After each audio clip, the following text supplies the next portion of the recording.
सबसे पहले बेटा कि एड्रिनल ग्लैंड के ऊपर जो हमारे पास क्वेश्चन आता है वो काफी ज्यादा बड़ा क्वेश्चन होता है, इसलिए बहुत डिसिप्लिन के साथ सुनना है ताकि रिलेट करके तुम आराम से पूरे क्वेश्चन में फुल मार्क्स स्कोर कर सको। लिसन वेरी केयरफुली बच्चे।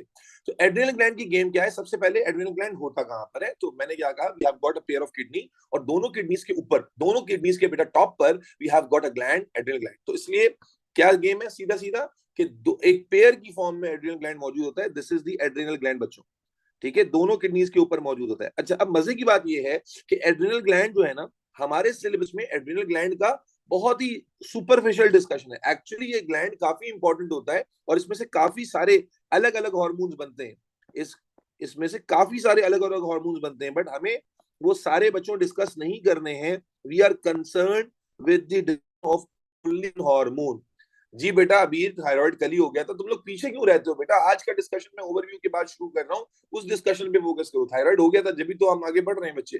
तो एड्रिनल ग्लैंड से आज हम शुरू कर रहे हैं। तो बेटा एड्रिनल ग्लैंड के बारे में सबसे पहले इंपॉर्टेंट बात बता दूं कि एड्रिनल ग्लैंड में से मल्टीपल हार्मोन्स बनते हैं, लेकिन हमने इसमें से एक पढ़ना है। ठीक है जी, मैं इसलिए बात बता रहा हूँ मल्टीपल हार्मोन्स बनते हैं कि कल को आप इंशाल्लाह आगे जाके मल्टीपल हार्मोन्स पढ़ेंगे तो आप बोलेंगे ये तो हमें पता ही नहीं था। तो एड्रिनल ग्लैंड के कई सारे हार्मोन्स हैं, बट हमें उसमें से सिर्फ एक ही हार्मोन पढ़ना है, एंड दैट इज एड्रेनलिन। आज डिस्कशन को बड़े अच्छे से सुनना है बच्चों, मजा आएगा इंशाल्लाह। और एक 7 मार्क का क्वेश्चन कैसे आपके लिए आसान होगा ये आप देखोगे अभी। देखो, अब एड्रेनलिन का जो फंक्शन आता है ना, तो ये बहुत डिटेल में पूछा जाता है, क्योंकि ये एक ऐसा हार्मोन है, एड्रेनलिन एक ऐसा हार्मोन है जिसका इंपैक्ट आपकी बॉडी के किसी एक स्ट्रक्चर पे नहीं है बेटा, बल्कि इसका इंपैक्ट आपकी बॉडी के मल्टीपल स्ट्रक्चर्स पर होता है, और मैं सारा आपको समझाऊंगा अच्छे से। ठीक है ना? तो एड्रेनलिन का इफेक्ट जो है वो एक्सप्लेन करने के लिए आ जाता है on multiple structures of your body. अब बच्चा कैसे करेगा? देखो मेरे बच्चे, आए जरा एक कॉन्सेप्ट बिल्ड करते हैं। देखो, adrenaline in our body is responsible, इसको ना एड्रेनलिन को हम इमरजेंसी हार्मोन भी कहते हैं, एड्रेनलिन को इमरजेंसी हार्मोन भी कहते हैं, या यूं समझ लीजिए कि this hormone is responsible for fight और फ्लाइट मैकेनिज्म्स। ये दो वर्ड जो है ना, ये आपको बहुत आसानी से याद रखने में मदद करेंगे about the role of adrenaline. क्या कहा मैंने? एड्रेनलिन क्या कर रहा है मेरी जान? एड्रेनलिन हमारी बॉडी में इमरजेंसी हार्मोन कहलाता है। ये टाइटल जो है ना, ये आपको हेल्प आउट करेगा टू रिमेंबर कि एड्रेनलिन का रोल क्या है।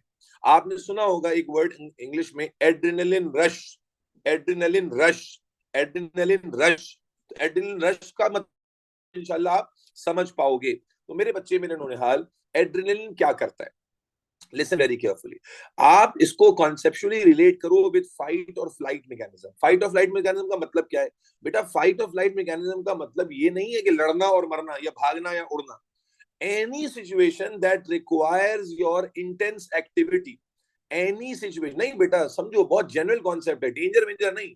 Any situation which require your intense activity, active response. जैसे इस वक्त मैं पढ़ा रहा हूं, बहुत सारे बच्चों को क्या लगता है, ये देखो ना अभी जवाब आ रहा है, थ्रिलिंग एक्सपीरियंस, और यस ये जो आप एग्जांपल दे रहे हैं ये भी ठीक है, लेकिन आप भूल जाते हैं कि it is not always release only in these condition के बस थ्रिल आएगा या जनाब डर लग जाएगा, ना ना ना।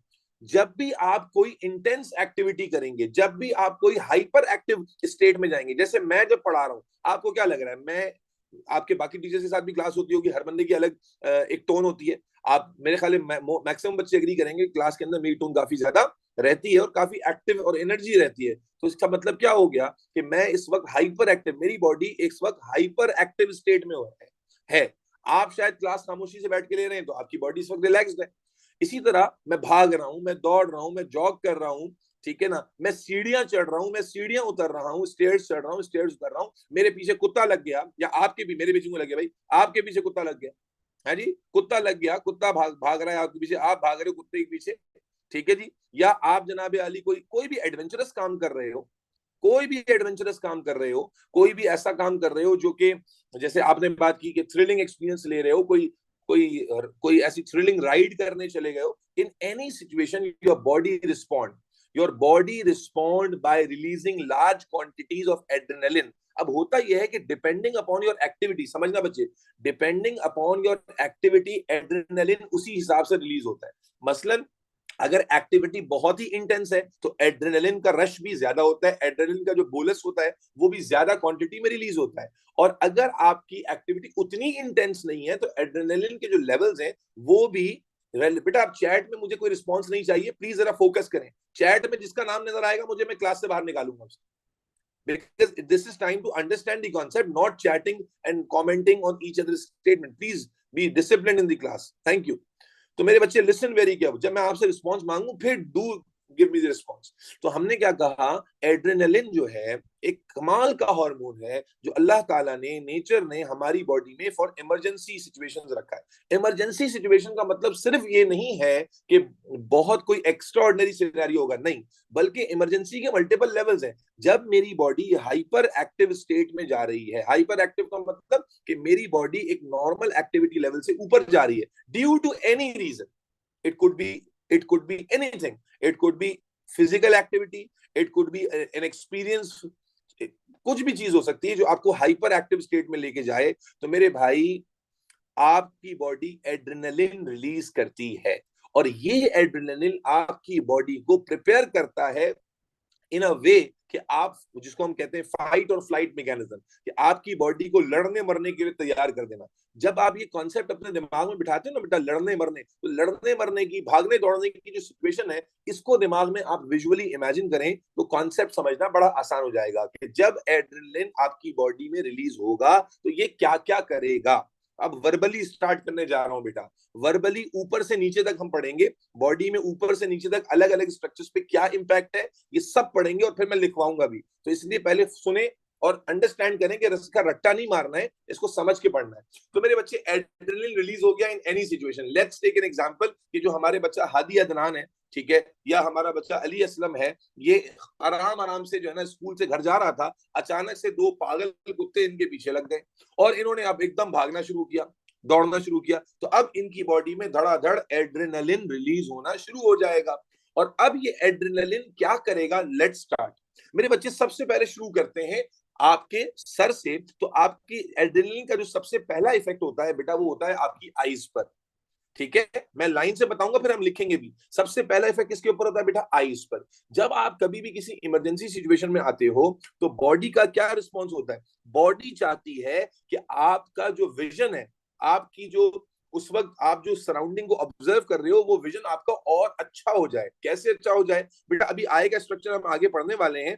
आई के अंदर आपने स्कूल में शायद पढ़ा होगा कि आई के अंदर लाइट जाने के लिए ये सुराख है। आई के अंदर लाइट इससे अंदर जाती है जिसको प्यूपिल कहते हैं, इट्स अ विंडो, जिसको प्यूपिल कहा जाता है। हम ये आई के स्ट्रक्चर के साथ पढ़ेंगे भी इसको इंशाल्लाह ताला। तो मेरे बच्चे, ये डायलेट हो जाए, बड़ा हो जाए, तो more light can enter into the eye, और जब ज्यादा लाइट एंटर हो पाएगी तो you will have a brighter and more clear vision. तो सबसे पहला इफेक्ट अगर हम एड्रेनलिन का देखना शुरू करें तो इट इज ऑन द आई। क्या होता है मेरे बच्चे, हम कहते हैं कि इट कॉज प्यूपिलरी डायलेशन। मैं लिखवाऊंगा, इसे सुनते जाओ अभी। प्यूपिलरी डायलेशन, ये प्यूपिल्स को डायलेट कर देगा, प्यूपिल्स को बड़ा कर देगा। जो विंडो है जहां से आईज के लेंस में लाइट एंटर करती है बच्चों, तो क्योंकि आपकी बॉडी रिस्पॉन्ड कर रही है, वो चाहती है कि आप और क्लियर विजन लें ताकि आप और बेहतर तरीके से देख सकें, बेहतर तरीके से रिस्पॉन्ड कर सकें। तो क्या देखते हैं हम लोग कि मेरे बच्चे, पहला रिस्पॉन्स आता है आई के ऊपर, और आई के ऊपर क्या रिस्पॉन्स है, प्यूपिलरी डायलेशन। पहला रिस्पॉन्स बच्चों, हम एड्रेनलिन का शुरू कर रहे हैं आई से, जो क्या है, प्यूपिलरी डायलेशन। प्यूपिलरी डायलेशन क्यों, रीजन भी समझ लें। तो so that more light can enter into the lens for a better vision, reason भी समझते जाना है, ठीक है। आई में प्यूपिलरी डायलेशन हो जाएगी बेटा, प्यूपिलरी डायलेशन हो जाएगी। क्या मतलब होता है प्यूपिलरी डायलेशन का बेटा, प्यूपिलरी डायलेशन का मतलब है कि जो प्यूपिल का साइज है वो बड़ा हो जाएगा, ठीक है। आप ये वैसे भी ट्राई कीजिएगा, अगर आपने कभी प्यूपिल नहीं देखी ना, तो आप अपनी कोई बहन भाई को पकड़ लें और उनकी आंख में उनके कंसेंट से टॉर्च मारें, तो आप प्यूपिल का साइज बड़ा और छोटा होता हुआ ऑब्जर्व कर सकोगे। तो सबसे पहला एक्शन जो हमें नजर आता है एड्रेनलिन का, फाइट और फ्लाइट मैकेनिज्म को सब इमेजिन अ विजुअल। जब आप, आपके पीछे कुत्ता दौड़ रहा है, या आप भाग रहे हो, या आप जॉग कर रहे हो और लॉन्ग टर्म जॉग कर रहे हो, इमेजिन दैट सिचुएशन। तो फॉर अ बेटर विजन सबसे पहले एड्रेनलिन रिलीज होकर आपके आई पर काम करता है और आपको प्यूपिलरी डायलेटिंग इफेक्ट देता है, प्यूपिल्स डायलेट हो जाती हैं, बड़ी हो जाती हैं, सो दैट, क्यों बड़ी हो गई हैं बेटा, so that light more light, समझ समझ के करना है, can enter into lens for better vision. तो पहला काम हमें नजर आ रहा है, पहला काम हमें नजर आ रहा है मेरे बच्चों, प्यूपिलरी डायलेशन, जो हमें आईज पर जिसका इफेक्ट महसूस होता है। ठीक हो गया। अब आईज से जरा नीचे आ जाए, ठीक है, आईज से जरा नीचे आ जाए बच्चे, आई पे तो इफेक्ट कर दिया, आपका विजन बेहतर हो गया। अब आईज से नीचे उतरते हैं तो आपका आ जाता है बेटा नोज का एरिया, ठीक है, नोज लिंक्ड है आपकी ब्रीदिंग से, नोज लिंक है आपके रेस्पिरेशन से। क्या लगता है कि जब आपने भागना है, जब आपने दौड़ना है, जब आपने जो है ना रिस्पॉन्ड करना है इमरजेंसी को, तो आपको एनर्जी ज्यादा चाहिए। आपको एनर्जी कैसे मिलती है बेटा, ग्लूकोज ब्रेकडाउन होता है, और ग्लूकोज ब्रेकडाउन होकर ऑक्सीजन की प्रेजेंस में एनर्जी रिलीज करता है। तो बेटा in this situation you need more energy. तो आपकी एनर्जी को कोप अप करने के लिए क्या होता है मेरे बच्चे, एनर्जी को कोप के लिए आप देखते हैं कि आपका रेस्पिरेटरी रेट बढ़ जाता है। यानी अगली चीज जो हम देख रहे हैं, एक मिनट बेटा रुक जाना बच्चे, there are some students who are continuously trying to create trouble in the class। बेटा अगर आप लोगों को क्लास लेने से वास्ता नहीं है तो I would love to remove you from the class. क्या जरूरत है भाई, अपनी नस्लों पे एहसान कर रहे हो कि तुम जो है वो यहाँ क्लास में बैठे हो ड्रामेबाजी करने के लिए। इमरान मलिक को अल्लाह से गैरत खा लो, ये तुम जो है ना सिर्फ क्लास डिस्टर्ब करके सिर्फ हमें तंग नहीं कर रही है, हुकूकुल इबाद की तलफियां हैं, जो बच्चे तंग हो रहे हैं ना, इनसे माफिया मांगनी पड़ेंगी तुम्हें। इंसान के बच्चे बनो जरा। अगर नहीं पढ़ना है, अगर अम्मा अब्बा को जो है ना वो तुम धोखा देना पसंद फरमाते हो, तो भाई अपने घर पे बैठो और आराम से करो, ये ड्रामेबाजियां नहीं करो, यहाँ दूसरे बच्चों को डिस्टर्ब कर रहे हो। And please, nobody should respond to them in chat. Nobody, I mean nobody. Zunaira and anybody else, do not respond to these shits. Idiots.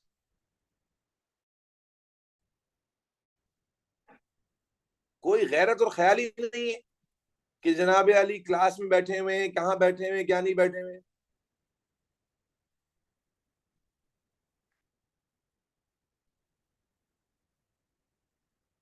Back to discussion बेटा।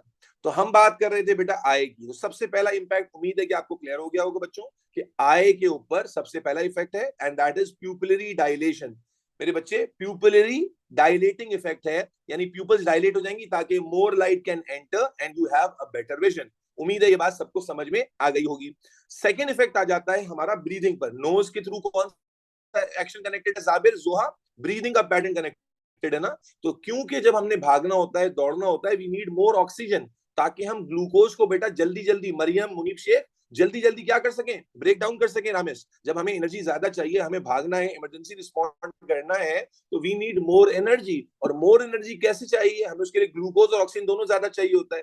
तो ग्लूकोज का लेवल बढ़ाने के लिए, ग्लूकोज का लेवल बढ़ाने के लिए हमारी बॉडी काम करेगी, बट ऑक्सीजन का इंटेक तेज करने के लिए मेरे बच्चे, आपको जो अगला इफेक्ट नजर आता है वो आपकी रेस्पिरेशन पे नजर आता है। रेस्पिरेशन पे क्या इफेक्ट नजर आएगा बच्चों, कि जो रेस्पिरेटरी रेट होगा एड्रेनलिन के इफेक्ट से बच्चों, जो रेस्पिरेटरी रेट होगा, या जिसे हम ब्रीदिंग रेट कहते हैं बच्चों, रेस्पिरेटरी रेट या जो ब्रीदिंग रेट कहलाता है, ये क्या कर जाएगा बेटा, इंक्रीज। लॉजिक भी बतानी पड़ेगी, क्यों इंक्रीज कर रहा है, क्या फायदा हो रहा है बेटा, इंक्रीज करने का क्या फायदा हो रहा है। रेस्पिरेटरी रेट जब इंक्रीज होगा तो क्या होगा, to increase exchange of gases, to increase exchange of gases. क्योंकि जब आप भाग रहे हो, दौड़ रहे हो, इमरजेंसी में रिस्पॉन्ड कर रहे हो, तो बेटा इमरजेंसी में you are producing more carbon dioxide बच्चे, इमरजेंसी में you are producing more carbon dioxide. And secondly, emergency situation के अंदर आपको ऑक्सीजन भी ज्यादा चाहिए। क्यों चाहिए ज्यादा, ताकि जल्दी जल्दी ग्लूकोज को क्या कर सकें बच्चे, ब्रेक डाउन कर सकें। तो in order to have more oxygen and in order to release carbon dioxide quickly, आपका जो रेस्पिरेटरी रेट होगा बेटा वो क्या करेगा, बढ़ जाएगा। बात समझ आ रही है बच्चों, जिनको जो सुन रहे हैं प्लीज सिर्फ कमेंट रिस्पॉन्ड कीजिएगा। क्या दो इफेक्ट समझ आते हैं तुम लोगों को कि adrenaline is release in emergency situations, in any hyper active situation, और उसमें हम उसका इफेक्ट एक एक करके डिस्कस कर रहे हैं टॉप से बॉटम की तरफ, ताकि बेहतर तरीके से हमें बात समझ आए। तो मेरे बच्चे, सबसे पहले हमने कहा, क्या कहा कि आय से, ये हम आगे पीछे इसलिए नहीं कर रहे ताकि कनेक्ट करना इजी हो जाए। तो आय पे प्यूपिलरी डायलेशन है ताकि मोर लाइट एंटर हो जाए, और मोर लाइट एंटर होकर क्या करे, मोर लाइट एंटर होगी तो, एक मिनट रुक जाना बेटा, मोर लाइट एंटर होगी तो हम क्या करेंगे, we will have a better vision. जो विजन होगा ये बेहतर विजन हो जाएगा, ये विजन जो है वो बेहतर हो जाएगा। सेकेंडली आ गया रेस्पिरेशन, क्योंकि जब हम भाग रहे हैं, दौड़ रहे हैं, तो we need more oxygen to break down glucose, and carbon dioxide जो है, कार्बन डाइऑक्साइड जो है उसको भी हमें निकालना है, कार्बन डाइऑक्साइड को भी बाहर करना है, एंड फॉर दैट पर्पस हमारा जो रेस्पिरेटरी रेट है वो भी डिक्रीज हो जाएगा, इंक्रीज हो जाएगा। हमारा जो रेस्पिरेटरी रेट है बेटा वो भी इंक्रीज हो जाएगा। ठीक है जी बेटा, ये बात समझ आ गई सबको?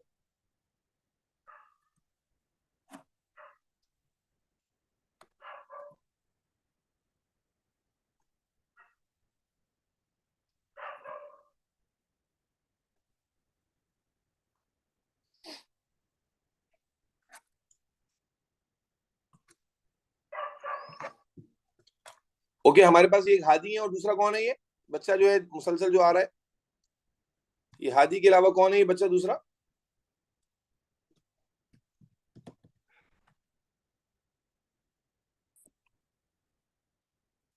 अच्छा बेटा, मीटिंग रूम मैंने लॉक कर दिया है, तो इसलिए अगर आप में से अब कोई ड्रॉप हो गया तो अरे really sorry, because I need to complete the topic. मैं बार बार जो है ना उसको नहीं देख सकता।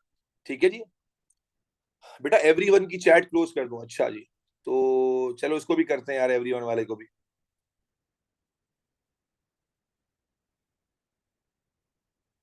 चले जी, मेरे ख्याल है अब और बेहतर हो गया।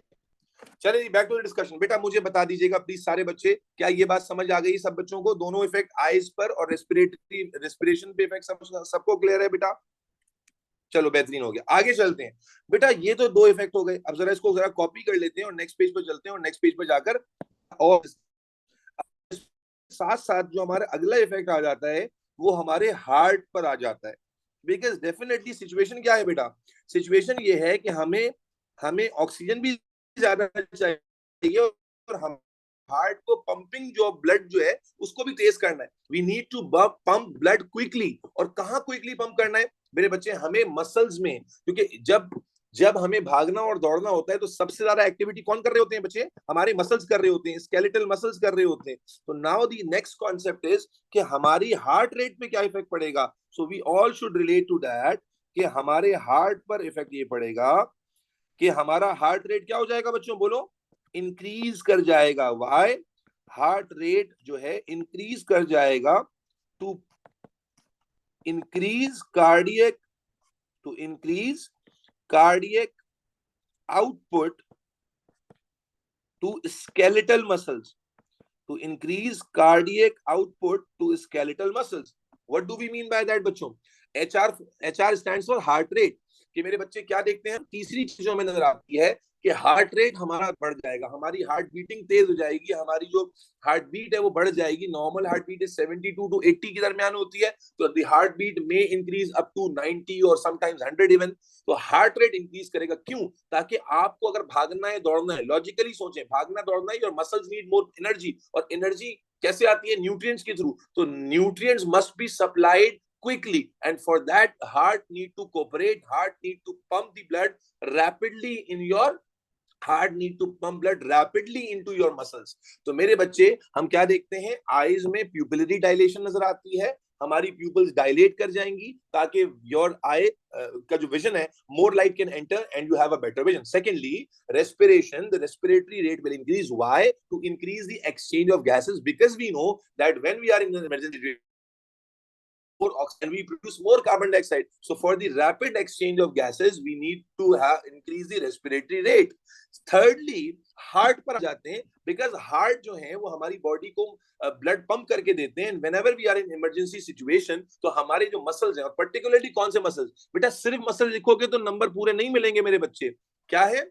मसल्स कौन से वाले? स्केलेटल मसल्स बेटा। स्केलेटल मसल किसे कहते हैं? जो हमारी स्केलेटन से अटैच्ड है, स्केलेटन से अटैच्ड है। Ahmed, heart rate increase to increase the cardiac output. अच्छा, आउटपुट मैंने नहीं लिखा, आउट के बाद पुट हट गया। कार्डियक आउटपुट, दिस इज बेटा cardiac output. Normally heart rate क्या हो जाएगा? इंक्रीज हो जाएगा, ताकि कार्डियक आउटपुट यानी जो दिल से जल्दी जल्दी खून निकलेगा और मसल्स में जाएगा। कौन से मसल्स में बेटा? याद रखिए, you need to mention here that skeletal muscles. Here are we are talking about बच्चों स्केलेटल मसल्स। स्केलेटल मसल्स से मुराद वो मसल्स जो आपकी हड्डियों से अटैच्ड हैं। इससे मुराद वो मसल्स शानजे मरियम नहीं है जो आपके इंटेस्टीन के मसल्स हैं या जो आपके स्टमक के मसल्स हैं, वो मसल्स इसमें नहीं आते। आपको जब भागना होता है, दौड़ना होता है, तो your skeletal muscles, your muscles of legs, muscles of hands, four arms, ठीक है, muscles of toes, all these muscles need more energy. तो इसलिए कार्डियक आउटपुट बढ़ेगा। कार्डियक आउटपुट का मतलब क्या है? The amount of blood that comes out of the heart. जल्दी जल्दी हार्ट पंप करेगा तो the amount of blood that is coming out of the heart पर मिनट विल इंक्रीज। जब हार्ट 70 की दफा 70 की जगह 80 टाइम्स या 90 टाइम्स बीट करेगा, तो it will be able to pump more blood to the muscles. तो अब आय हो गया बच्चे, रेस्पिरेशन हो गया, हार्ट हो गया। अब आ जाते हैं सबसे इंपॉर्टेंट फैक्टर की तरफ। देखो, जब इमरजेंसी सिचुएशन है, जब इमरजेंसी सिचुएशन है, जी हाँ बिल्कुल, जब इमरजेंसी सिचुएशन है तो सबसे इंपॉर्टेंट है कि हमें एनर्जी चाहिए। जब हमें बच्चे एनर्जी चाहिए तो एनर्जी कैसे आएगी? उसके लिए बेटा ऑक्सीजन तो इनटेक कर ली, लेकिन बच्चे ऑक्सीजन कैसे, ऑक्सीजन क्या करेगी? ग्लूकोज को ब्रेक डाउन करेगी, है जी, ग्लूकोज के क्या करेगी? ब्रेक डाउन करेगी। और ग्लूकोज का ब्रेक डाउन उसी वक्त तेज होगा जब ब्लड में ग्लूकोज की अवेलेबिलिटी बढ़ेगी। बेटा तवज्जो से रखिएगा, सुनिएगा, ये बड़ी इंपॉर्टेंट लिंकेज है यहाँ पर। कार्डियक आउटपुट का means the amount of blood that comes out of the heart. Zainab, आगे चल रहा हूं मैं बेटा, अब अगले अगले फैक्टर की तरफ जा रहा हूं जो बहुत ज्यादा लिंक्ड है, कोरिलेटेड है मल्टीपल स्ट्रक्चर्स से। समझना जरा इसको। क्या कहा मैंने? कि जब आपको इमरजेंसी सिचुएशन का सामना है तो your body needs more energy. Energy कैसे प्रोड्यूस करते हैं बच्चों हम लोग? ग्लूकोज को ब्रेक डाउन करके मनाहल। ग्लूकोज ब्रेक डाउन करने के लिए जरूरी है कि ग्लूकोज की जो अवेलेबिलिटी है वो ब्लड में बढ़ जाए। तो ग्लूकोज की अवेलेबिलिटी ब्लड में कैसे बढ़ेगी? ये बहुत इंपॉर्टेंट नुक्ता है, समझना बच्चे। बच्चे आपको पता है कि जो लिवर होता है, लिवर मौजूद होता है इन फॉर्म ऑफ ग्लाइकोजन, है जी, glucose in form of glycogen मौजूद होता है। We have talked about this already. और नॉर्मली क्या होता है दैट ग्लूकागॉन, नॉर्मली जब हमने पेनक्रियास पढ़ा था तो वी टॉक्ड अबाउट दिस कि normally glycogen is broken down into glucose. और नॉर्मली ये काम कौन करवाता है बेटा? ग्लूकागॉन करवाता है, ग्लूकागॉन करवाता है। लेकिन अब यहां है इंपॉर्टेंट पॉइंट, याद करो बेटा, ग्लूकागॉन कब रिलीज होता था? ग्लूकागॉन उस वक्त रिलीज होता था जब ब्लड में ग्लूकोज लेवल कम होता था। तो ये बहुत अच्छे से समझना बेटा please, this is really really important. Glycogen को ग्लूकोज में कन्वर्ट तो कराना है, definitely we want more glucose, and glycogen reserves कहां मौजूद है? लिवर में मौजूद है। तो अब मेरे बच्चे, ग्लूकागॉन नॉर्मली ये काम करता है कि ग्लाइकोजन को ग्लूकोज में कन्वर्ट कराता है। लेकिन ग्लूकागॉन कब रिलीज होता था? जब नॉर्मली ग्लूकोज लेवल ब्लड में कम होते थे। अब मुझे एक बात बताओ, उस वक्त जब तुम्हारे पीछे कुत्ता लग गया है, तुम्हारे ब्लड में ग्लूकोज लेवल कम है क्या, या नॉर्मल थे? जिस वक्त तुम चलते हुए जा रहे थे, क्या तुम्हारी बॉडी में ग्लूकोज लेवल कम था? नहीं, आपकी बॉडी में ग्लूकोज लेवल कम नहीं था। This is a point where most students are not able to differentiate. अगर मैं आपको ये कॉन्सेप्ट समझाए बगैर सवाल पूछूंगा फंस जाओगे। समझो बेटा, लिसन वेरी केयरफुली एवरीबॉडी। क्या कहा मैंने? कि नॉर्मली ग्लूकागॉन रिलीज होता है जब आपके ब्लड में ग्लूकोज लेवल डिक्रीज होते हैं, और फिर वो ग्लाइकोजन को कन्वर्ट करता है ग्लूकोज में, ठीक है। लेकिन क्या जिस वक्त आपकी बॉडी को इमरजेंसी का सामना है, क्या जरूरी है कि उस वक्त आपकी बॉडी में ग्लूकोज लेवल कम हो? नो, बल्कि मोस्ट ऑफ द कंडीशंस में आपकी बॉडी में ग्लूकोज लेवल सफिशिएंट होता है, कम नहीं होता।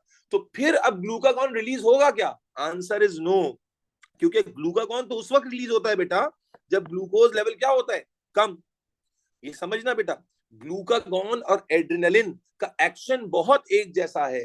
ग्लूकागॉन और एड्रेनलिन का एक्शन बहुत ज्यादा मैच करता है, लेकिन दोनों के कंडीशंस बिल्कुल डिफरेंट है। ग्लूकागॉन कब रिलीज होता था? Let me right this, when blood glucose level is low. याद है जुमला मैंने बताया था कि glucagon is release when blood glucose is gone from the blood. तो नॉर्मली हमारा बच्चा गलती क्या करता है, क्योंकि उसने ग्लूकागॉन का एक्शन पढ़ा होता है। तो अगर एग्जामिनर आपसे पूछे कि इमरजेंसी सिचुएशन में बताइए कि ग्लूकोज की अवेलेबिलिटी कैसे बढ़ेगी, which hormone will be responsible, वो गधा ग्लूकागॉन पे टिक करके आ जाता है। तो समझना ये है बेटा कि ग्लूकागॉन बिल्कुल ग्लाइकोजन को ब्रेक डाउन कर सकता है इनटू ग्लूकोज, लेकिन ऐसा वो कब करता है? जब ब्लड ग्लूकोज लेवल लो हो। लेकिन this is an extra ordinary situation. ये ब्लड ग्लूकोज लो, मसलन ये क्या नाम है इस बच्चे का, मुनीफ शेख। अब ये मुनीफ शेख अभी अभी खाना खा के निकला है, और अचानक से इसके पीछे जो है ना वो लग जाता है। अभी तो ब्लड ग्लूकोज का कम नहीं है, ऑलरेडी ज्यादा है। तो इस वक्त ग्लूकागॉन रिलीज ही नहीं हो पाएगा। तो मालूम हुआ कि सिर्फ ग्लाइकोजन को ग्लूकागॉन ब्रेक नहीं करता। अब आ गया बेटा इमरजेंसी ब्रेकडाउन वाला सीन। क्या इमरजेंसी ब्रेकडाउन वाला सीन बेटा? कि now the glycogen will be broken down into glucose, but not due to glucagon, but due to, yes please, due to adrenaline, due to adrenaline। और ये release कब हो रहा है? even when the glucose level is normal, even when the glucose level, blood glucose level is normal। दोनों के condition समझ पा रहे हो कि ग्लूकागॉन और जो एड्रेनलिन है बच्चे, समझना बच्चे, ग्लूकागॉन और एड्रेनलिन दोनों के फंक्शंस बहुत एक जैसे होते हैं विद रिस्पेक्ट टू ग्लूकोज, क्योंकि ग्लूकागॉन भी ग्लूकोज के लेवल्स को बढ़ाता है और मेरे बच्चे एड्रेनलिन भी यही करता है, बट दोनों के काम करने का जो सिनेरियो है वो डिफरेंट है। ग्लूकागॉन एक नॉर्मल सिचुएशन में रिलीज होता है when your blood glucose level is going down. However, when your body is under stress or emergency, now glucagon will not be released. Rather, adrenaline will take the seat, will take the driving seat. And adrenaline क्या है? देखिए, जैसे एक teacher होता है ना, अब मुझ जैसा सॉफ्ट आदमी है जो आपको प्यार मोहब्बत से बार बार समझा रहे हैं, और कोई होता है जो बिल्कुल फिर सही जलील करके रखता है डंडे के जोर पर। तो ऐसा ही है कि ग्लूकागॉन बड़ा सॉफ्ट सॉफ्ट सा हार्मोन है। जब ब्लड ग्लूकोज लेवल नीचे जाएगा तब ये रिलीज होगा, तब ये काम कराएगा। बट एड्रेनलिन क्या है? ये वो सख्त किस्म का हार्मोन है जो आएगा, ब्लड ग्लूकोज लेवल नॉर्मल है, सिचुएशन इमरजेंसी है, ये ग्लाइकोजन के रिजर्व को बोलेगा भाई टूटो, तोड़ना शुरू कर देगा और जल्दी जल्दी जल्दी जल्दी ग्लूकोज प्रोड्यूस करेगा। And that glucose will be available in the blood, क्योंकि आपको इमरजेंसी सिचुएशन में more that more energy. Is that clear बेटा? तो आप देखो ग्लूकोज को जो ब्रेक डाउन करते हैं ऑक्सीजन की मौजूदगी में, तो आपने रेस्पिरेटरी रेट भी बढ़ा दिया और आपने बेटा ग्लूकोज की अवेलेबिलिटी भी बढ़ाई। कैसे? ग्लाइकोजन रिजर्व जो हैं उनको तोड़कर, जो ग्लाइकोजन रिजर्व्स हैं उनको तोड़ा। लेकिन क्या ये मैं बात समझा पाया हूं कि देयर आर, जो देखो बच्चे कंफ्यूज क्यों हो जाते हैं, क्योंकि दोनों का एक्शन सेम है, तो उनको लगता है कि दोनों ही सेम स्टिमुलस के अंडर काम कर रहे हैं। एक्शन जरूर सेम है, लेकिन मेरे बच्चे ऐसा ही है, यानी एक समझ लो ऐसी सिचुएशन है कि glucagon is like a normal sedan car, but जो एड्रेनलिन है ना ये बड़ा इमरजेंसी, ये इसका रोल बहुत तेज होता है, बहुत emergency. It's like a Lamborghini कि आपने गोली की तरह रफ्तार से काम करवाना है और जनाब इमरजेंसी को रिस्पॉन्ड करना है। वहां पर आप रिलैक्स सरकारी दफ्तर की तरह काम नहीं करोगे। तो नॉट ओनली दिस बेटा, एड्रेनलिन जो है वो सिर्फ आपके ग्लूकोज लेवल को ग्लाइकोजन के थ्रू नहीं बढ़वा रहा, बल्कि आप अच्छे से जानते हो, मैंने ग्लूकागॉन में भी पढ़ाया था कि आपकी बॉडी में जो एडिपोज टिश्यू है, यानी फैट भी, बेटा ये एड्रेनलिन इमरजेंसी कंडीशंस में फौरन से उन पर भी काम करेगा और उनको भी किसमें कन्वर्ट कराएगा बेटा? फैटी एसिड्स में। और फिर इवेंचुअली उन फैटी एसिड से क्या बनवाएगा? ग्लूकोज। और इस ग्लूकोज को भी ब्लड में अवेलेबल करवाया जाएगा। क्या ये काम बेटा ग्लूकागॉन भी करता था? बिल्कुल करता था। लेकिन फिर वही बात आ गई मेरे बच्चे, फिर वही बात आ गई कि जो ग्लूकागॉन जब ये काम करता था that was a normal situation, that was a normal. जोहा अब कोई नहीं आएगा क्लास में प्लीज, अब जो रह गए वो रह गए, नसीब है। अब प्लीज प्लीज अपनी आप उस पर फोकस करो जोहा। तो क्या कहा हमने? फिर सुनो बेटा, कॉन्सेप्ट निकल जाएगा। तुम लोग इधर देख रहे हो ग्रुप पे तुम्हारी तवज्जो, इसका मतलब मोबाइल खोला हुआ है तुम लोगों ने। तुम लोग को अंदाजा भी नहीं है कि how much involve I am right now, ताकि मेरे बच्चे को याद हो जाए ये सारा। तुम लोग ग्रुप देख रहे हो, ये देख रहे हो, वो देख रहे हो, यार अजीब क्या बेटा सैडनिंग हो जाता है जोआ, ऐसे नहीं करो बेटा, बुरी बात है, सिर्फ क्लास में फोकस करो। Thank you. Adipose tissue ELISA, हम तो एडिपोज कई दफा डिस्कस कर चुके हैं। स्किन के नीचे जो चर्बी होती है उसको एडिपोज टिश्यू कहा जाता है, चाहे वो बेली की स्किन हो, जो मोटापा लाने वाली चर्बी जो होती है दैट इज एडिपोज टिश्यू, चर्बी, रिजर्व फैट। तो क्या होता है अल्टीमेट आइडिया, समझो बेटा, अल्टीमेट आइडिया क्या है कि मेरे बच्चे, आपने ग्लूकोज की अवेलेबिलिटी को क्या करना है, बढ़ाना है ना। इमरजेंसी सिचुएशन में यू वांट कि भाई बॉडी में, ब्लड में ग्लूकोज रेडीली अवेलेबल हो, तो हम क्या देखते हैं उसके लिए, adrenaline is going to increase blood glucose level by any means. हर तरह के रास्ते से वो ग्लूकोज के लेवल को बच्चों बढ़ाएगा। तो पहला रास्ता उसने क्या इख्तियार किया कि वो ग्लाइकोजन रिजर्व जो लिवर में होते हैं, emergency brake down of those glycogen reserves into glucose so that blood glucose level becomes available, blood glucose level increases in the blood. What is the difference between this breakdown and the breakdown under glucagon? There is no difference except the stimulus. Glucagon का जो action है, it is in totally different condition. इसीलिए वो जिस रफ्तार से, adrenaline however is a hormone जो बहुत rapid breakdown of glycogen करता है so that glucose can be available as soon as possible.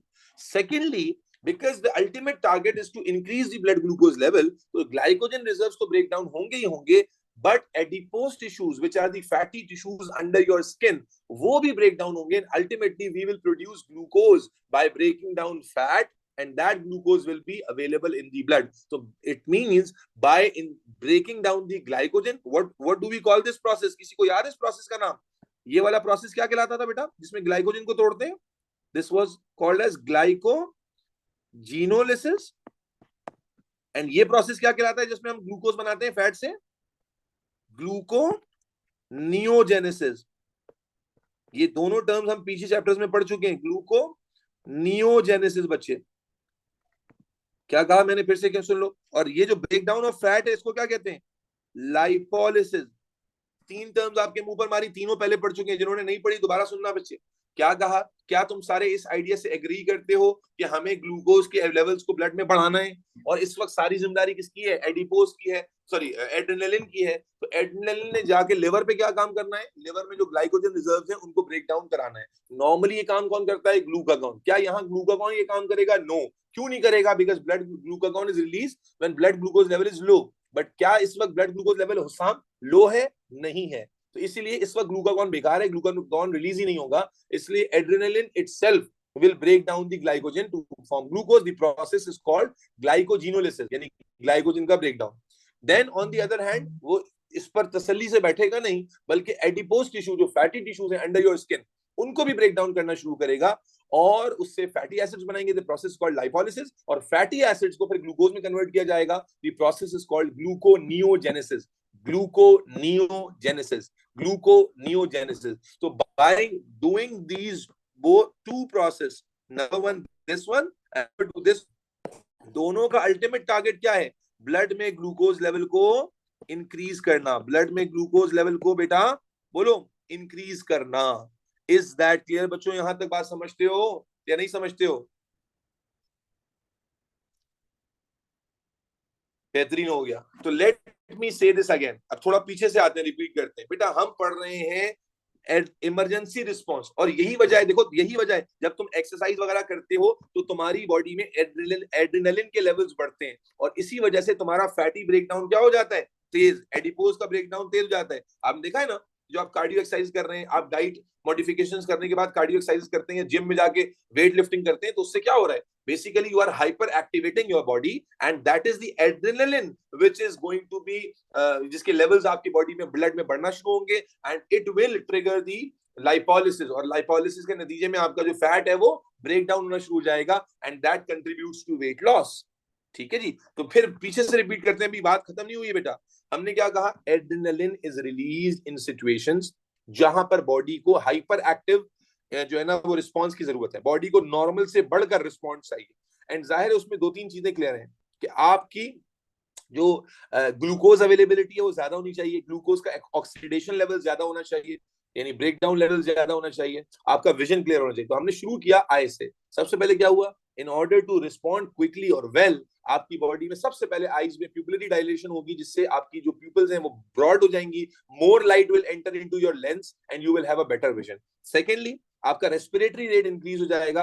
क्यों? ताकि आप जल्दी जल्दी कार्बन डाइऑक्साइड गैस को निकाल सके और ऑक्सीजन को जल्दी जल्दी ले सके, which is required for the glucose breakdown. फिर आ गया हार्ट। हार्ट ने जो कि पंपिंग करनी होती है और your muscles need more blood, तो मेरे बच्चे heart starts pumping more the cardiac output which means the amount of blood coming out of the heart increase towards skeletal muscle, यानी जो स्केलेटल मसल्स हैं उन पे ब्लड सप्लाई बढ़ा देंगे, because they need more blood and nutrition to work more, because normally hyperactive states में these muscles have lot of work to do. Then obviously the most important point, that is the glucose level, because सारा कुछ आप उसी वक्त कर सकोगे when you have good amount of fuel in your blood. तो अब वो फ्यूल कौन है? ग्लूकोज है। तो इट मींस एड्रेनलिन का one of the most important target क्या है कि वो ब्लड में ग्लूकोज की अवेलेबिलिटी को क्या कर दे? मनाहल बढ़ा दे। ब्लड में ग्लूकोज की अवेलेबिलिटी को क्या कर दे? बढ़ा दे। और जब बेटा ब्लड में ग्लूकोज की अवेलेबिलिटी बढ़ानी है तो ग्लूकागॉन का नाम आ जाता है। लेकिन ग्लूकागॉन और एड्रेनलिन सेम टाइम पे काम नहीं करते। मैंने बताया कि दोनों का काम बहुत ज्यादा सिमिलर है, लेकिन दोनों के मोड्स में फर्क है। Glucagon is kind of slow and gradual type of hormone जो उस वक्त काम कर रहा होता है when blood glucose level is low, just to compensate, just to maintain the normal levels. However, adrenaline on the other hand is an aggressive hormone जो कि नॉर्मल ब्लड ग्लूकोज लेवल में भी रिस्पॉन्ड कर रहा है एंड ग्लाइकोजन को liver से भी ब्रेक डाउन करा रहा है। The process is called glycogenolysis. And जो एडिपोज टिश्यू है अहमद, जो अंडर द स्किन फैट होता है, उसको भी ब्रेक डाउन करना शुरू करता है। एंड वो जो प्रोसेस है ब्रेक डाउन का, that is called lipolysis. Lipo कहते हैं लिपिड को, लिपिड का जो ब्रेक डाउन है लाइपोलिसिस कहलाता है, लाइपोलाइसिस या लाइपोलिसिस कहलाता है। ठीक है ना? तो मेरे बच्चे, और फिर वो जो फैटी एसिड्स हमने बनाए लिपिड को तोड़ के, उनका क्या करना है? अचार नहीं डालना उनका, बल्कि उन फैटी एसिड्स को भी एक सीरीज के थ्रू ग्लूकोज में कन्वर्ट करेंगे। The ultimate aim is to increase the blood glucose level. Fatima, Tazeem, Vania, बात समझ आ रही है बेटा? The ultimate aim is to increase the blood glucose level. ठीक है ना? तो ये दो काम भी उम्मीद है कि आपको बात समझ आती है। अच्छा, अब आपने ब्लड में ग्लूकोज भी अवेलेबल कर दिया, आपने रेस्पिरेटरी रेट भी बढ़ा दिया। अब एक और बात समझो, ये दोनों चीजें आपने इंक्रीज कर दी, लेकिन बात अभी खत्म थोड़ी हुई, क्योंकि ग्लूकोज ब्लड में ज्यादा हो गया, ऑक्सीजन भी ज्यादा हो गई, लेकिन ग्लूकोज का जो ब्रेक डाउन होता है, ग्लूकोज का जो ब्रेक डाउन होता है वो तो कंट्रोल में किसके होता है बेटा? याद करो, लास्ट क्लास में हमने क्या पढ़ा था? थायराइड ग्लैंड के बारे में बताया था आपको। थायराइड ग्लैंड क्या रिलीज करता है? Which hormone is release from thyroid gland? Thyroxine. Thyroxine. और क्या पढ़ा था हमने? थायरोक्सिन, कि thyroxine is a hormone which control the breakdown of glucose. Thyroxine is a hormone which controls the breakdown of glucose to produce energy. तो आपने बेटा glucose को तो अवेलेबल कर लिया, आपने ऑक्सीजन को तो अवेलेबल कर लिया। बच्चों समझना, ग्लूकोज भी अवेलेबल हो गया, ऑक्सीजन भी अवेलेबल हो गया, बट इनके ब्रेक डाउन के रेट को कंट्रोल कौन कर रहा है? थायरोक्सिन। तो इसका मतलब एड्रेनलिन का अगला फंक्शन कहां होगा?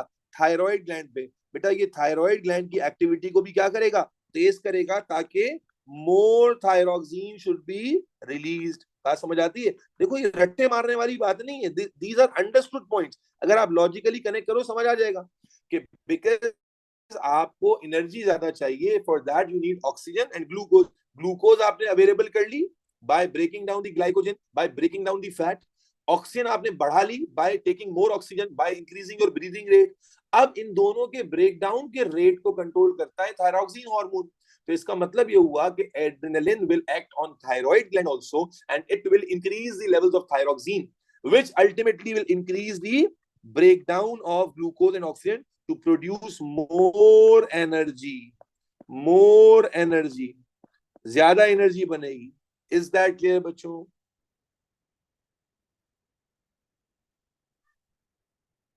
ठीक हो गया? अच्छा बच्चे, एक तो ये बात हो गई। अब लिसन वेरी केयरफुली। अब अजीब बात तुम नोटिस करना कि यहां तक अगर आप गौर से देख रहे हैं तो ऑलमोस्ट हर चीज इंक्रीज नहीं हो रही। गौर से देखो बेटा, ये इंक्रीज हो रहा है, ब्रीदिंग रेट इंक्रीज हो रहा है, हार्ट रेट इंक्रीज हो रहा है, ग्लाइकोजन ब्रेकडाउन इंक्रीज हो रही है, फैट ब्रेकडाउन इंक्रीज हो रही है, ग्लूकोज लेवल इंक्रीज हो रहा है, थायराइड एक्टिविटी इंक्रीज हो रही है, मेटाबॉलिक रेट इंक्रीज हो रहा है, everything in general is increasing.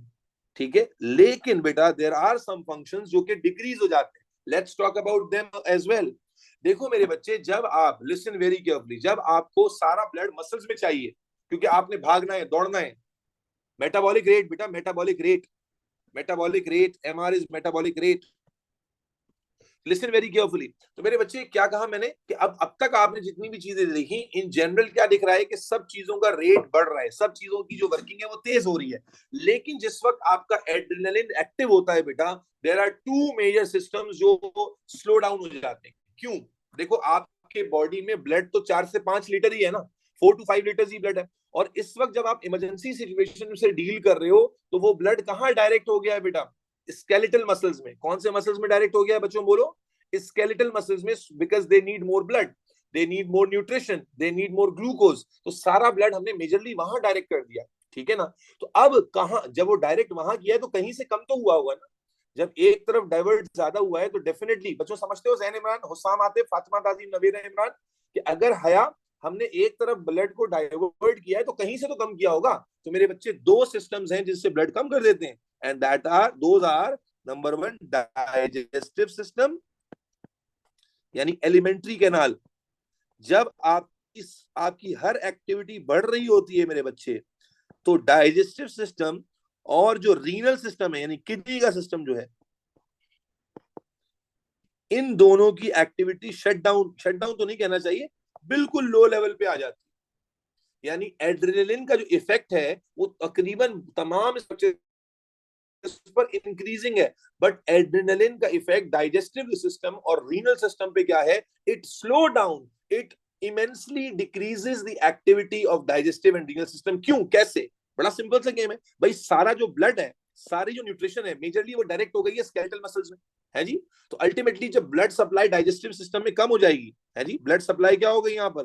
कम हो गई। तो जब ब्लड सप्लाई कम होगी तो जो ग्लूकोज है, जो ऑक्सीजन लेवल्स हैं यहां तक जो पहुंच रहे हैं वो सब कम हो जाएंगे। तो अल्टीमेटली जो एक्टिविटी होगी वो भी कम हो जाएगी। इसी तरह यहां पर भी जब ब्लड सप्लाई हो जाएगी तो ग्लूकोज लेवल, ऑक्सीजन लेवल जो यहां तक पहुंच रहे हैं वो डिक्रीज होंगे, तो इनकी एक्टिविटी भी डिक्रीज हो जाएगी। इसीलिए तुम नोटिस करना, मुझे बताना, कभी ऐसा होगा है या कभी किसी के पीछे कुत्ता लगा हो, या कभी आप रेस में भाग रहे हो, या कभी आप वैसे ही जिम में जो है ना इंटेंस वर्कआउट कर रहे हो, कभी ऐसा होता है कि इंटेंस वर्कआउट के दौरान आप बोलो ओहो यार 2 मिनट रुकना, जरा वॉशरूम आ रहा है, जरा यूरिन पास करके आऊं, या आपका फड्डा चल रहा हो, मार धाड़ चल रही हो, इधर सीरियस फड्डा हो रहा है, आप फड्डा रोक के कहो जरा रुकना यूरिन आ रहा है। आप नोटिस करो, या तो पहले से ब्लैडर भरा हो तो बात अलग है, लेकिन और अगर पहले से ब्लैडर भरा होगा, जैसे अगर आपका ब्लैडर पहले से भरा हुआ हो और अचानक से आपके जो रीनल सिस्टम है इसका फंक्शन डाउन हो जाए, तो आप फिर उस ब्लैडर में यूरिन को होल्ड नहीं कर पाते। तो आप क्या नजर आता है कि एकदम डर की कैफियत आई, एकदम आप भाग रहे थे और यूरिन आपका रिलीज हो गया। वो किस लिए रिलीज हो गया? क्योंकि आपका जो जो यूरिन ब्लैडर ब्लैडर यूरिन से भरा हुआ था, आप उसे कंट्रोल कर रहे थे। लेकिन जब ब्लड सप्लाई डायरेक्ट हुई मसल्स की तरफ तो वहां कंट्रोल आपका कमजोर पड़ गया, तो सारा यूरिन निकल गया। वरना अगर ब्लैडर आपका इस वक्त फिल इन नहीं हुआ हुआ, तो आप कभी भी ये नहीं देखोगे कि आप भाग रहे थे, दौड़ रहे थे और अचानक से आप बोलेंगे यूरिन पास करना है, नहीं, नहीं देखोगे। क्यों? क्योंकि मेरे बच्चे देखो, अल्लाह ने अजीब निजाम बनाया कि ये जो, इसी एक और रीजन बताता हूँ क्लियर के लिए। आपने अम्मी अब्बू से सुना होगा कि खाना खाने के बाद ज्यादा भागो नहीं, दौड़ो नहीं। बचपन से सब बच्चों ने सुना है, नहीं सुना? कि खाना खाने के बाद भागो नहीं, खाना खाने के बाद एक्टिविटी मत, खाना खाने के बाद इंटेंस एक्टिविटी ना करो। क्यों? वो क्या कहते हैं? उल्टी हो जाएगी, तबीयत खराब हो जाएगी। आज जरा बायोलॉजिकली समझ लें इस चीज को। मेरे बच्चे, जब आपने खाना खाया है तो स्टमक को आपने लोड किया है, और उस खाने की डाइजेशन को तेज करने के लिए स्टमक को ब्लड ज्यादा चाहिए ना, एलिमेंट्री कैनाल को ब्लड ज्यादा चाहिए। अगर आप खाने के बाद भागोगे, दौड़ोगे, इंटेंस एक्टिविटी करोगे खाना खाने के बाद, तो क्या होगा कि आपकी जो ब्लड सप्लाई है, ब्लड सप्लाई बेटा, बीएस ब्लड सप्लाई फरिया, जब आप खाना खा लिया आपने, your intestine, your alimentary canal needs more blood, लेकिन उस वक्त जब आप एक्टिविटी इंटेंस नवेरा शुरू कर दोगे तो your blood will be directed towards muscles. तो अल्टीमेटली आपके स्टमक में ब्लड सप्लाई कम हो जाएगी। स्टमक देखेगा, इंटेस्टीन देखेगी कि भाई इतना खाना पड़ा हुआ है और ब्लड आ नहीं रहा, उसके हिसाब से सप्लाई आ नहीं रही, तो ये क्या करेगी? डाइजेस्टिव सिस्टम क्या करेगा? बोलेगा भाई इस लोड को कम करो। इस लोड को कैसे कम करेगा? या तो उल्टी हो जाएगी, वॉमिट हो जाएगा, या लूज मोशन या डायरिया शुरू हो जाएगा। क्योंकि बॉडी का नेचर क्या है, आप समझो ना, कि आपने एक आदमी को काम दे दिया बहुत सारा, और काम करने के लिए उसको बेसिक नीड है वो पूरी नहीं कर रहे आपकी, तो वो कहेगा भाई जितनी नीड है, जितनी रिक्वायरमेंट पूरी हो रही है बस उसी हिसाब से काम होगा। तो इसीलिए आप नोटिस कीजिएगा कि जितने भी इंटेंस एक्टिविटीज है, जैसे स्काई डाइविंग है, या जनाबे आली बंजी जंपिंग होती है, वहां बाकायदा नोट लिखे होते हैं कि आपने बंजी जंप या स्काई डाइव करने के लिए आना है तो कम से कम 3 घंटे पहले आपने कुछ खाया हो, वरना तो क्या होगा कि जब ऐसा एडवेंचरस काम आप करने जा रहे हो तो वहां अगर आपने खाना वाना टाइट करके खाया हुआ है तो इवेंचुअली आपका जो भाई वॉमिट तो होना ही होना है, लाजमी होना है। आप देखें अक्सर लोगों को जो जो राइड्स वगैरह लेते हैं अम्यूजमेंट पार्क वगैरह में, झूले वगैरह जो इंटेंस हैं, ज्यादा एडवेंचरस हैं, उल्टी हो जाती है। क्यों हो जाती है? आप नोटिस कीजिएगा, अगर आपके साथ कभी हुआ है कि अगर आपने कुछ पहले खाया हुआ है तो उल्टी हो जाएगी, वॉमिट हो जाएगी। क्यों हो जाता है? रीजन बायोलॉजिकल समझो मेरे बच्चे। बायोलॉजिकल रीजन क्या है? बायोलॉजिकल रीजन ये है कि जब आपके स्टमक में खाना पड़ा हुआ है तो your stomach need blood right now. अब आपने उस ब्लड को डाइवर्ट कर दिया, डायरेक्ट कर दिया मसल्स में, तो स्टमक पे आपने ब्लड सप्लाई, इंटेस्टाइन पे ब्लड सप्लाई बिल्कुल मिनिमाइज कर दी, और अल्टीमेटली जो है ना आपके स्टमक ने बोला ले भाई लोड गिराओ, वॉमिट शुरू हो गई, मोशन शुरू हो गए। और इसी का ऑपोजिट देखो, जब तुम रात को सो रहे होते हो उस वक्त तो कोई इंटेंस एक्टिविटी नहीं कर रहे ना, तो तुम्हारा सारा जो ब्लड है वो इन्हीं दो चीजों की तरफ डायरेक्ट हो जाता है। समझना मेरे बच्चे, इन्हीं दो चीजों की तरफ, डाइजेस्टिव ट्रैक में और आपके रीनल ट्रैक में जो है ना डायरेक्ट होता है। तो सारी न्यूट्रिशन आपके इंटेस्टाइन को मिल रही होती है, सारी जो न्यूट्रिशन है वो आपकी किडनी को मिल रही होती है। इसी वजह से बच्चे जब सुबह उठते हो, आप में से 99% लोग एग्री करेंगे, सुबह उठते हो तो ब्लैडर भरा हुआ होता है, नहीं भरा हुआ होता? सुबह उठते हो तो अक्सर लोगों की जो बाउल मूवमेंट है, हैबिट है स्टूल पास करने की, सुबह होती ही नहीं होती। क्यों होती है?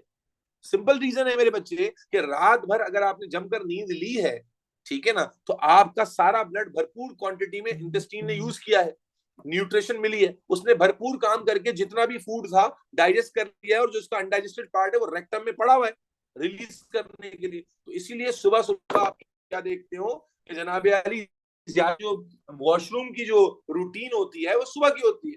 अगर stool early in the morning pass नहीं भी हो रहा तो यूरिन तो ब्लैडर तो भरा हुआ ही होता है, क्योंकि किडनी ने भी भरपूर काम किया हुआ होता है। बात समझ आ रही है? तो होता यह है कि जब आप तमाम ब्लड को स्केलेटल मसल्स में डायरेक्ट करते हो, सर ब्लड सप्लाई, बेटा एलिमेंट्री कैनाल पूरा डाइजेस्टिव सिस्टम ही तो है चंदा। एलिमेंट्री कैनाल शुरू हो जाती है इसोफेगस से, एनस तक एलिमेंट्री कैनाल है, उसी को तो डाइजेस्टिव सिस्टम कहते हो, ठीक है ना? तो एलिमेंट्री कैनाल की पूरी ब्लड सप्लाई डिक्रीज हो जाएगी। रीनल सिस्टम जो किडनी है ब्लैडर है, यूरेटर है, इन सब की ब्लड सप्लाई बच्चे डिक्रीज हो जाएगी, जिसकी वजह से जब आपकी बॉडी बेटा हाइपर एक्टिव स्टेट में होती है तो और इन जनरल सारे के सारे फंक्शंस बेटा इंक्रीज हो रहे होते हैं, लेकिन डाइजेस्टिव फंक्शंस और जो रीनल फंक्शंस हैं वो सारे के सारे बेटा स्लो डाउन हो जाते हैं, सारे के सारे बच्चे डिक्रीज हो जाते हैं। बात समझा पा रहा हूँ या नहीं समझा पा रहा? कोई बात समझ आ रही है भाई बच्चों? तो अब मुझे बताओ मेरी जान के टोटो कि अब 7 मार्क का, 7 मार्क का बेटा अगर सवाल आता है, आप देखो तो सही कितना कुछ है आपके पास लिखने के लिए, है या नहीं है? 7 मार्क के सवाल में बच्चा परेशान होता है सर पॉइंट मिस ना हो जाए। भाई आप आई पर इफेक्ट लिख लिया, थायराइड पे लिख लिया, रेस्पिरेशन पे लिख लिया, हार्ट पे लिख लिया, लिवर पे लिख लिया, एडिपोज पे लिख लिया, एलिमेंट्री कैनाल पे लिख लिया, और जनाबे अली किडनी पे भी लिख लिया, अल्हम्दुलिल्लाह। अच्छा अब यहीं पर ना मुझे एक सीन याद आता है, मैं थोड़ा क्लिनिकल नॉलेज में इजाफा करूं, क्योंकि बेटा एड्रिनल का सीधा सीधा सवाल आता है, या तो एमसीक्यू में आएगा तो बहुत इजी होगा कि सिचुएशन, इमरजेंसी सिचुएशन की बात करेगा और हार्मोन का रोल पूछेगा, लेकिन जब थ्योरी में क्वेश्चन आता है तो वो इंटेंस इंटेंस एक्टिविटी में क्या क्या चेंजेस आएंगी एड्रिनलिन एड्रिनलिन रिलीज होने से, वो आपको बतानी होंगी। या स्पेसिफिकली क्या होता है कि ज्यादातर इस तरह से आ जाता है कि वो 3-4 टॉपिक बोल देता है कि भाई जब आप इंटेंस एक्टिविटी कर रहे हैं या जब आप जो है ना वो फास्ट रनिंग कर रहे हैं तो बताइए कि एड्रेनलिन रिलीज होकर आपके रेस्पिरेटरी सिस्टम पे, हार्ट पर या लिवर पे क्या इफेक्ट डालेगा। तो इफेक्ट्स, तो सवाल बड़ा ही डायरेक्टेड होता है, आप आसानी से जवाब लिख सकते हो। ठीक हो गया? अच्छा एक तो ये चीजों की इंपॉर्टेंट बात बताता हूँ कि देखो एड्रेनलिन का यूज, क्योंकि अभी आपने क्या देखा, एड्रेनलिन जो है वो हार्ट रेट को बढ़ा देता है। तो मैं अब आपको क्लिनिकल नॉलेज बताता हूँ कि क्लिनिकली जब कोई पेशेंट मरने के करीब होता है या जिसका हार्ट सिंक हो रहा होता है, देखो जब आप तो अभी बहुत छोटे हो, आपने शायद ड्रामों में देखा हो, मूवीज में देखा हो, चूंकि being a medical professional I am very fortunate enough that I have been a part of these ICUs for a very long period of time अल्हम्दुलिल्लाह। तो वहां पर जब कोई पेशेंट होता है जो बहुत क्रिटिकली इल होता है और जब डेथ का वक्त करीब आ रहा होता है या नहीं भी आ रहा होता और इलनेस बढ़ रही होती है, तो हार्ट रेट ड्रॉप होना शुरू हो जाता है, जो which is a sign of, जब आप मरोगे तो जाहिर है हार्ट रेट आपका ऐसा ऐसा डिक्रीज होता जाएगा, दैट इज अ साइन कि बंदा जो है वो कोलैप्स हो रहा है। तो जब हार्ट रेट जो है ना 50 से ज्यादा डिक्रीज होने लगता है, देन वी कंटिन्यूअसली मॉनिटर, और अगर वो मजीद डिक्रीजिंग ट्रेंड शो करता है तो हम क्या करते हैं, ड्रिप लगा देते हैं, आईवी लाइन से एड्रेनलिन के जो है ना ड्रिप चला देते हैं। क्यों चला देते हैं समझ पा रहे हो? क्योंकि बॉडी में हार्ट सिंक हो रहा है और we want to take a chance कि शायद हार्ट रिस्पॉन्ड कर दे, तो हम नॉर्मली तो नहीं कर रहा, तो हम क्या करते हैं, एड्रेनलिन को स्लोली जो है ना ड्रिप में शुरू कर देते हैं। हमें ईसीजी नहीं भाई, एड्रेनलिन के इंजेक्शन देना शुरू कर देते हैं ड्रिप के थ्रू। तो वो जो एड्रेनलिन ब्लड में जाता है, तो अल्टीमेटली क्या होता है कि वो अगर हार्ट ने रिस्पॉन्ड करना है तो वो रिस्पॉन्ड कर देगा, ठीक है ना। अच्छा, बाज दफा क्या होता है, एकदम ड्रॉप हो गया हार्ट रेट, एकदम ड्रॉप हो गया, इतना टाइम ही नहीं है कि ड्रिप लगाएं, और ड्रिप लगा के जो है ना फिर हम उसको आहिस्ता आहिस्ता एडमिनिस्टर करें। तो उसमें फिर हम ये भी करते हैं कि डायरेक्टली एड्रेनलिन का इंजेक्शन चेस्ट में दे देते हैं, डायरेक्टली चेस्ट में एड्रेनलिन का इंजेक्शन दे देते हैं। अल्टीमेट एम क्या होता है कि हम अपना इंजेक्शन डायरेक्टली हार्ट के मसल में मोटी निडल से डायरेक्टली चेस्ट में एड्रेनलिन इंजेक्ट कर देते हैं। अल्टीमेटली जो हम ऑब्जेक्टिव हमारा क्या है कि हार्ट जो है चूंकि एड्रेनलिन से अगेंस्ट में रिस्पॉन्ड करता है by increasing the heart rate, तो इस वक्त हमारा मकसद ये होता है कि किसी तरह हम हार्ट रेट वापस लेकर आ जाए, और अगर बॉडी की डेथ का टाइम नहीं आया है तो हार्ट रिस्पॉन्ड बैक कर दे और हम बच्चे को, बंदे को बचा लें। अगर इससे भी नहीं होता तो फिर बाद में फिर वो इलेक्ट्रिक शॉक्स भी देते हैं, वो सारी अलग कहानी है। लेकिन एड्रेनलिन का जो है ना वो इंजेक्शन दिया जाता है कॉमनली हॉस्पिटल्स के अंदर, जो है ये प्रैक्टिस है। अगर बंदा सिंक कर रहा है, पहले फार्मिक यानी मेडिकल तरीके से रोका जाता है, और अगर उससे भी नहीं हो रहा फिर जो है जो झटके देते हैं जिसको, वो करना शुरू कर देते हैं, ठीक है ना। हाँ, सीपीआर भी करते हैं, बिल्कुल आईसीयू में पेशेंट है तो सीपीआर तो हो ही रहा होता है उसका। तो ये सारी चीजें करते हैं। यही मैं जब भी आपको सीने में डायरेक्ट इंजेक्शन मारने का कह रहा था, तो मुझे एक वो शेरलॉक होम्स आपने सुना होगा, एक जो क्या नाम है, पुरानी वाली जो शेरलॉक होम्स है, जिसमें वो रॉबर्ट ब्राउनी जूनियर वाली जो है, उसमें मुझे याद आ रहा है एक सेकंड जो उसका पार्ट है, उसमें जो है ना उसको जहर मिलता है तो उसका हार्ट सिंक कर रहा होता है। तो उसका जो दोस्त होता है डॉक्टर वॉटसन, गालिबन उसका शायद नाम था, तो वो फिर उसको इमरजेंसी में सेव करने के लिए क्या करता है, उसका शर्ट खोलकर डायरेक्टली एड्रेनलिन उसके जो है ना वो दिल वाली जगह पर चेस्ट में इंजेक्ट कर देता है, और उस दो दो सेकंड के वक्फे से वो उसका हार्ट दोबारा से बीट करना शुरू कर देता है। तो वो कोई फिल्मी फिल्मी बात नहीं थी, एक्चुअल में भी, क्योंकि एड्रेनलिन का जो इफेक्ट है बहुत रैपिड होता है, बहुत जल्दी होता है। तो adrenaline is administered in critical conditions, emergency conditions to जो है ना वो टेक अ चांस कि हार्ट रेट अगर वापस आ सकता है, हार्ट की जो एक्टिविटी वो वापस आ सकती है, तो हम करते हैं। और अगर इससे भी ना हो तो फिर हम उसको, जो आपने देखा होगा, शॉक देते हैं।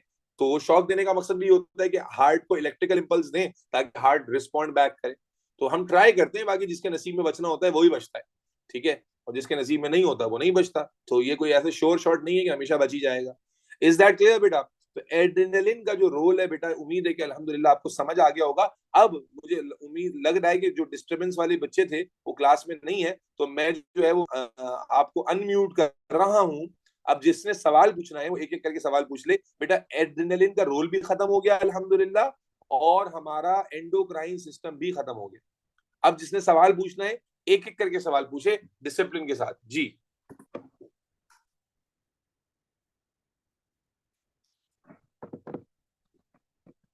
जी अल्लाह बेटा, हाफिज जिन्होंने सर। क्वेश्चन, अल्लाह हाफिज, जिन्होंने क्वेश्चन पूछना है वो पूछ। जी अली, खदीजा का हैंड रेज हुआ है जी, खदीजा जी, जो जिनकी केमिस्ट्री क्लास है वो बिल्कुल जा सकते हैं बेटा। इंशाल्लाह नेक्स्ट क्लास में ऑप्टिक सिस्टम करेंगे। सर मैंने ये पूछना था कि जो आईज के जो प्यूपिल डायलेट होता है और मोर विजन हम कर सकते हैं, तो इससे क्या एडवांटेज होगा हमारी हाइपर एक्टिविटी पर, बॉडी पर? भाई आपको इमरजेंसी में रिस्पॉन्ड करना है तो आप, जाहिर है, अगर देखो ना, आप नींद में होते हो, इमेजिन करो, तो प्यूपिल बिल्कुल कॉन्स्ट्रिक्टेड होती हैं, और अचानक से आपको कोई काम करना पड़ जाए तो समटाइम्स आपको समझ में भी नहीं आता, नजर भी नहीं आता कौन सी चीज कहाँ रखी हुई। बिकॉज योर बॉडी नोज कि अगर भाई बॉडी को ये तो नहीं पता ना कि कुत्ता पीछे लगा है कि आपने इंटेंस एक्टिविटी करनी है। बॉडी को पता है इमरजेंसी है, तो इमरजेंसी में प्यूपिल डायलेट होने का मकसद ये है कि जो कुछ भी आपकी सराउंडिंग है वो आपको और क्लियर नजर आए, ताकि आपने जो भी रिस्पॉन्ड, जो भी एक्शन लेना है, अगर भागना है, दौड़ना है, कुछ भी करना है, तो आप उसमें बेटर तरीके से इमेजेस को परसीव कर पाए, and that is why it happens.